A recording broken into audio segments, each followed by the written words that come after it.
Welcome back to 6 News at 5. Time to take a look at your weather, and we're starting off with a live look at our radar because, again, today, very similar to yesterday with those passing showers and thunderstorms across the area. Not a lot of thunderstorm activity. In fact, as we look now, you can see those last little lightning strikes kind of coming to an end there over the last hour or so, and that's what we need. We need rain. We don't need thunderstorms right now. We just want to get some of the drought issues kind of pushed out of the area, and that's what some of this rain is doing for us. But today, our viewing area is kind of split in half by I-35, and if you were west of I-35, that's where we saw a majority of the rain. In fact, right now, between Killeen and Lampasas up towards Adamsville and Evatt, that's where we're seeing some of our heaviest showers right along the Coryell County line there, heading up into Hamilton County at this hour. And as you saw before, all this activity is moving north.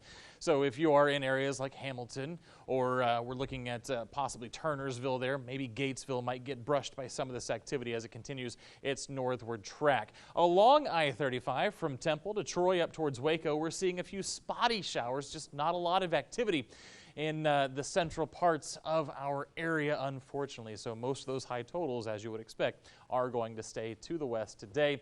Things will change, though, as we head into Wednesday and Thursday. Here's your 6-hour look. You can see a bulk of activity moving up towards DFW for us. Again, more isolated to scattered activity.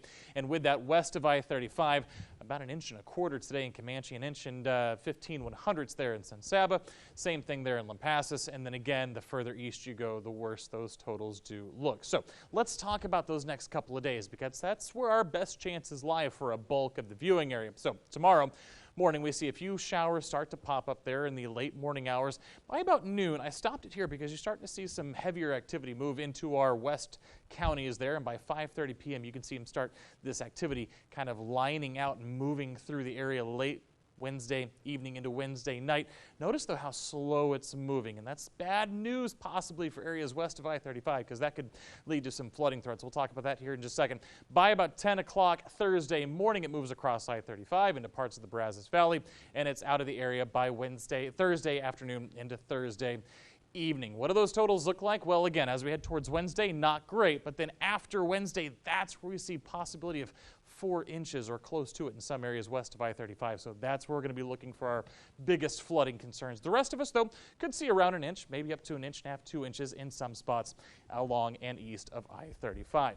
Your 7-day forecast after those 2 days of rain, Wednesday and Thursday, we're going to keep rain chances in the forecast into the weekend. They're not great, but after all of that, Sunday into Monday, we're watching our next cold front, and that could bring some of the coldest air of the season so far, with highs in the 50s.